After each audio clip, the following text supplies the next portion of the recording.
Will you please tell me your name and where you're from? Silvia Gallo, and I currently live in Los Angeles, but I'm from New York. Cool. So you just did the 200-hour yoga teacher training. How did it go?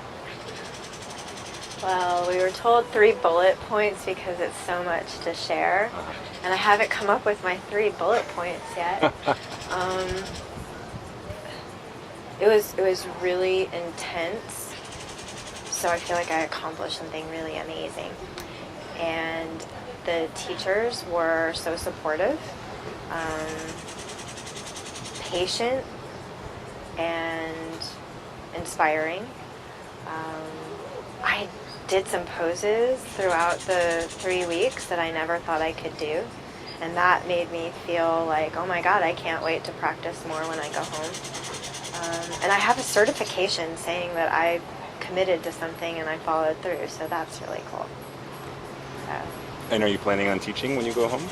Yeah, at first I'd like to just practice, and once I'm feeling like, okay, I've got this down, then I'd like to teach with like friends and family, and then a studio maybe by the spring.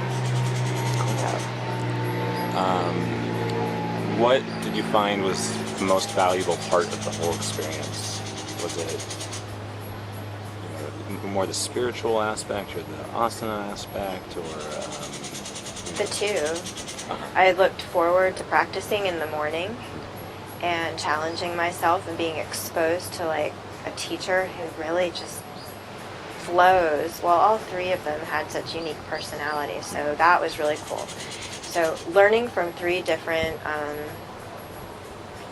auras was really nice. But then going in and doing the spiritual stuff was really nice too. I love reading spiritual books, and I'm a thinker, and I love philosophy, so it was a perfect combination for me. what was the greatest challenge during the training for you? Shutting my mind off, being positive, thinking I can do this. And then 13 women get together, and when one is struggling, you want to support them.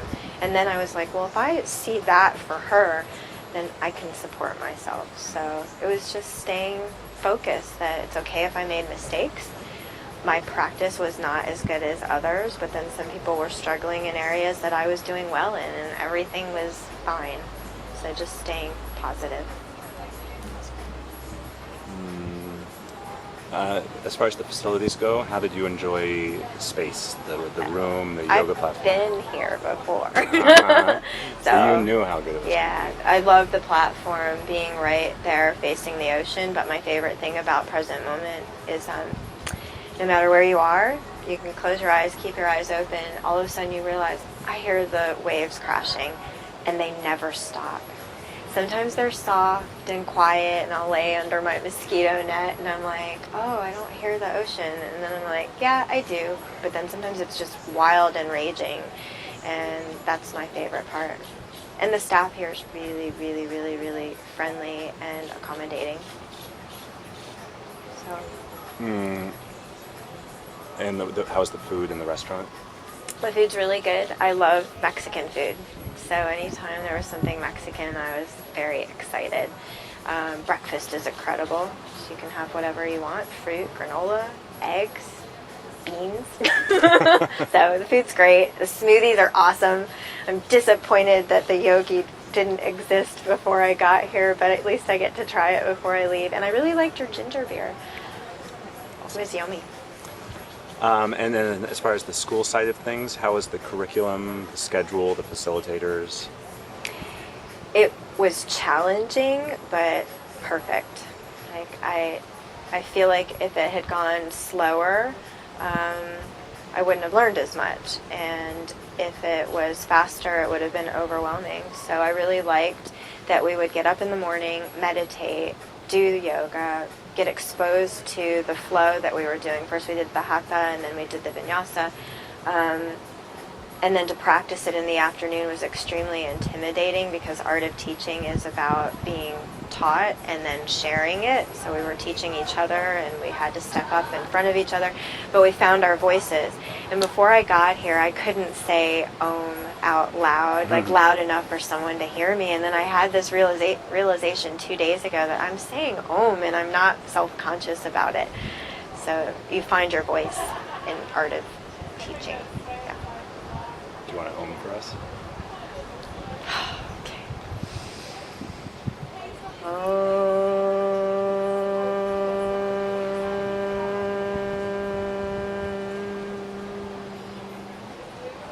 How'd I do? Beautiful, thank you. I was a little nervous. I bet, it's not easy in front of the camera. The best part was the laugh. Oh, good. I've got a cackle. But so do so many other women, so I fit in. Okay, a couple more things. So this training is unique from a lot of other trainings in that it has the shamanic element and the cleansing element. How did you feel those two parts fit into the bigger yoga umbrella? Did it work together? Yes. I was drawn because of the shamanic side of it. I don't remember if it was on a flyer or if I had spoken back and forth with CJ about it, but I was very interested in that. The cleansing, she mentioned it, and then when I got here, I was like, oh my gosh, this is really cool. I've wanted to do this, but I've been intimidated to do it on my own. So it was great. I felt very lethargic and bloated when I got here, and now I feel really light. So I also am glad that it was a vegetarian diet mixed in with the cleansing, and the shamanic healing is magical. What one word would you use to describe your experience of the yoga teacher training?